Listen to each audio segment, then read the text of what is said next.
지구상에 존재하지만 세계 지도 그 어디를 뒤져봐도 국가로서 기록되지 못한 유령의 땅이 하나 있습니다. 자체적인 헌법이 있고 매일 아침 아이들이 그들의 국기에 경례하며 시장에서는 그들만의 화폐가 당당히 유통되는 곳, 심지어 아프리카 대륙에서 보기 드문 평화로운 정권 교체까지 완벽하게 수행해내는 이 기묘한 나라의 이름은 바로 소말릴란드입니다.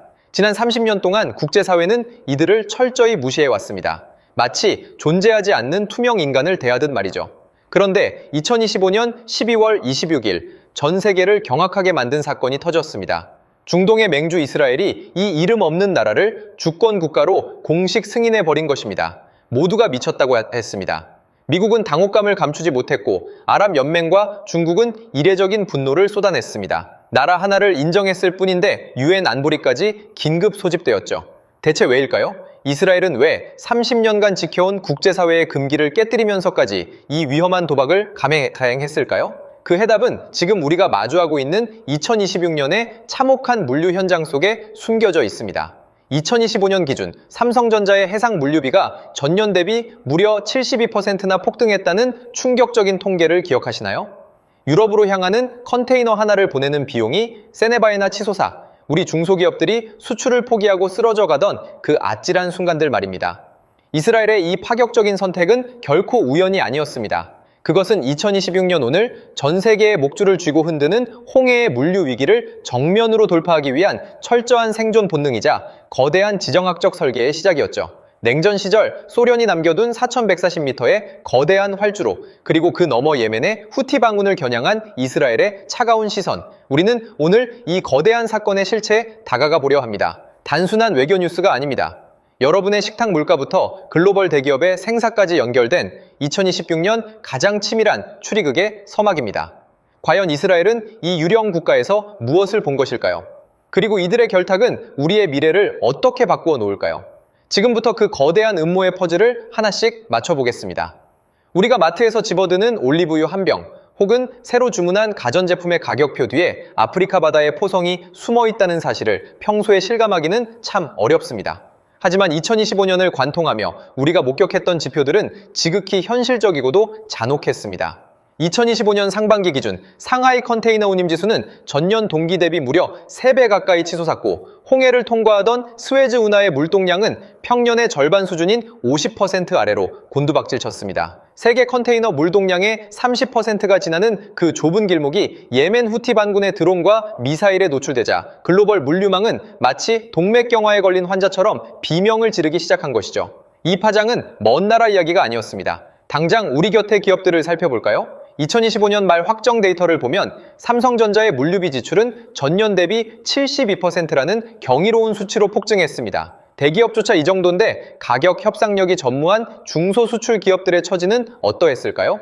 유럽으로 수출하는 기계부품 한 상자를 보내기 위해 평소보다 400% 더 비싼 운임을 지불해야 했고, 그마저도 배를 구하지 못해 창고에 재고가 쌓여가는 참담한 광경이 도처에서 벌어졌습니다.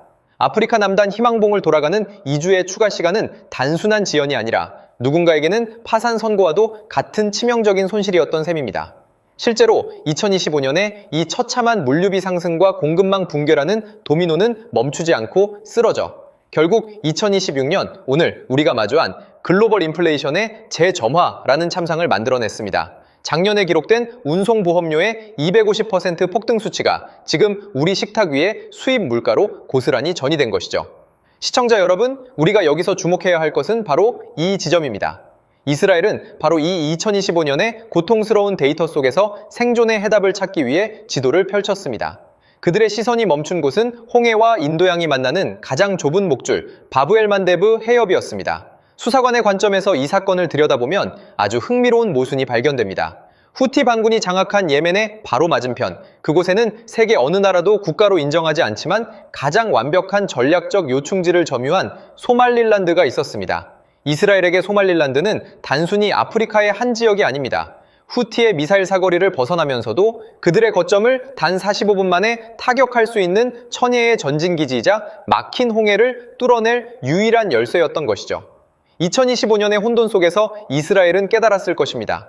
기존의 국제 질서와 외교적 명분이 더 이상 자국 기업의 선박이 불타고 국민들의 장바구니 물가가 치솟는 것을 막아주지 못한다는 사실을 말입니다.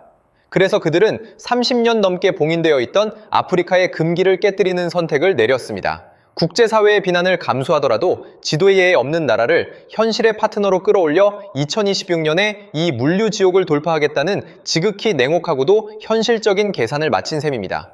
그렇다면 소말릴란드는 대체 어떤 곳이길래 이토록 위험한 한 게임의 주인공이 될 수 있었던 걸까요? 이 비극적인 땅의 역사를 들여다보면 이스라엘이 왜 이곳에 올인했는지 그 소름 돋는 내막이 더욱 선명하게 드러납니다. 과연 이 유령 국가의 정체는 무엇일까요?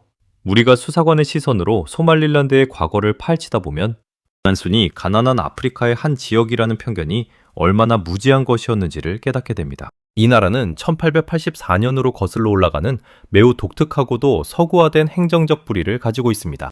당시 아프리카를 조각내던 열강들 사이에서 소말릴란드는 영국의 보호령이 되었고 남쪽의 소말리아는 이탈리아의 지배를 받게 됩니다. 같은 민족이었지만 70년이라는 시간 동안 북쪽은 영국식 법체계와 영어를, 남쪽은 이탈리아식 관습을 받아들이며 전혀 다른 DNA를 가진 두 집단으로 분화되었습니다. 이들의 비극적인 엇갈림은 1960년 6월 26일 시작됩니다. 영국으로부터 먼저 독립한 소말릴란드는 당시 35개국으로부터 정식 국가로 승인을 받은 당당한 독립국이었습니다. 하지만 이 영광은 단 5일 만에 끝이 납니다. 범소말리주의라는 거대한 민족 통합의 꿈에 취해 다세디, 독립한 남쪽 소말리아와 자발적으로 합병을 선택했기 때문입니다. 하지만 꿈은 곧 악몽이 되었습니다.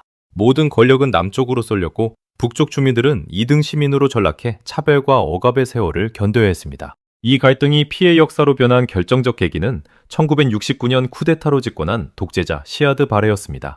그는 자신의 권력을 유지하기 위해 북부의 이사크족을 조직적으로 말살하기 시작했습니다. 1988년 소말리아 정부군은 자국의 도시인 하르게이사를 향해 전투기를 띄워 무차별 폭격을 가했습니다. 도시의 90%가 잿더미가 되었고 최소 5만 명에서 최대 20만 명의 민간인이 학살당했습니다. 오죽하면 국제사회가 이곳을 아프리카의 드레스덴이라 불렀을까요? 2025년 조사된 미시적 증언들에 따르면 당시 도망치던 피난민 행렬에 기관총을 난사하고 우물에 독을 풀었다는 기록들은 지금도 이곳 주민들의 가슴에 지워지지 않는 낙인으로 남아 있습니다. 하지만 여기서 우리는 소말릴란드만의 경이로운 솔루션을 발견하게 됩니다. 1991년 독재 정권이 무너진 뒤 이들은 다시 독립을 선언했습니다. 대개 이런 상황에서는 권력을 잡기 위한 내전이 벌어지기 마련이지만 소말릴란드는 달랐습니다. 1993년 보라마라는 작은 도시에서 전설적인 회의가 열립니다. 원수지간이었던 150명의 부족 원로들이 넉 달 동안 마주 앉아 끝장 토론을 벌인 것입니다. 그리고 인류 역사에서 보기 드문 기적이 일어났습니다. 가장 강한 무력을 가졌던 승리자 그룹이 먼저 무기를 내려놓은 것입니다. 약자가 무기를 뺏긴 것이 아니라 강자가 평화를 위해 스스로 총을 포기한 이 선택은 소말릴란드를 아프리카에서 가장 안전한 민주주의, 국가로 탈바꿈시킨 위대한 설계였습니다. 실제로 2024년 대선에서 야당 후보가 당선되자 여당이 깨끗하게 승복하고 권력을 이양한 모습은 내전과 독재로 점철된 주변국들과 극명한 대비를 이룹니다. 이스라엘은 바로 이 점을 간파했습니다. 그저 지정학적 위치만 좋은 것이 아니라 30년간 자력으로 민주주의와 치안을 일궈낸 검증된 시스템에 투자한 것이죠.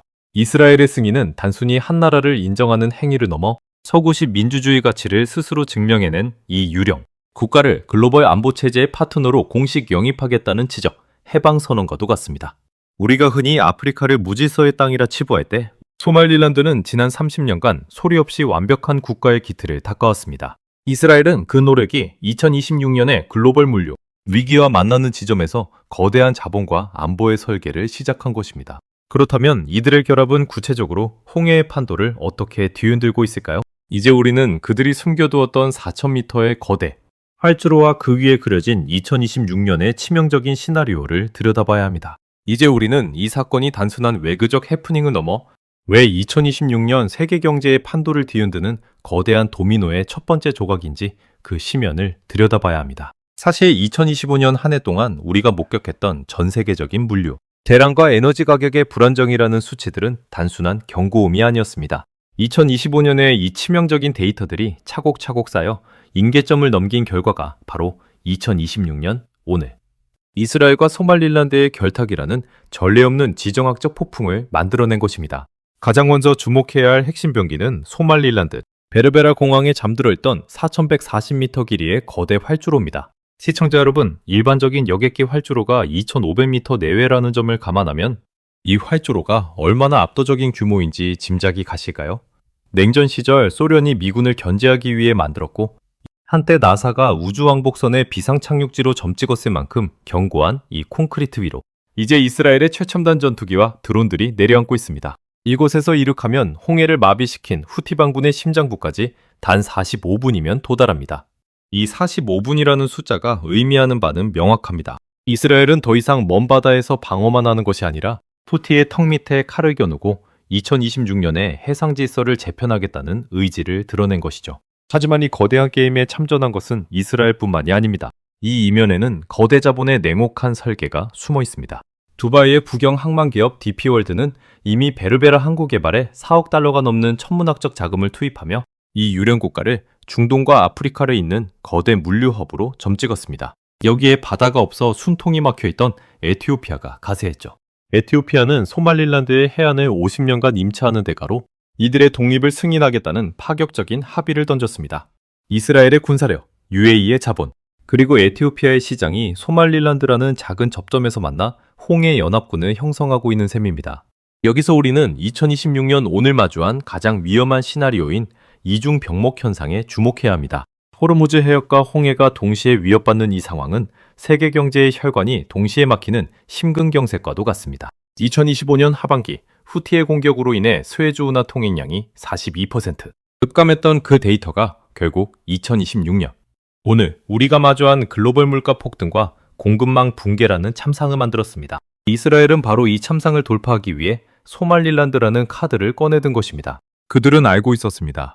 자신들이 이 유령 국가의 손을 잡는 순간 이슬람 형제국이라 자처하며 연대를 외쳤던 아랍 국가들의 위선이 폭로될 것이며 동시에 홍해의 패권을 단번에 뒤집을 수 있다는 사실을 말이죠. 더욱 흥미로운 점은 이 연합의 끝에 대만이라는 이름이 등장한다는 사실입니다.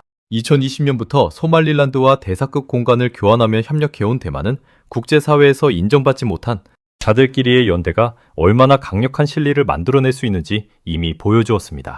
이스라엘이 이 대열에 합류하면서 이제 소말릴란드는 단순히 아프리카의 분리독립 세력이 아니라 기존의 국제질서의 반기를 든 비주류 연합의 핵심 기지가 되었습니다.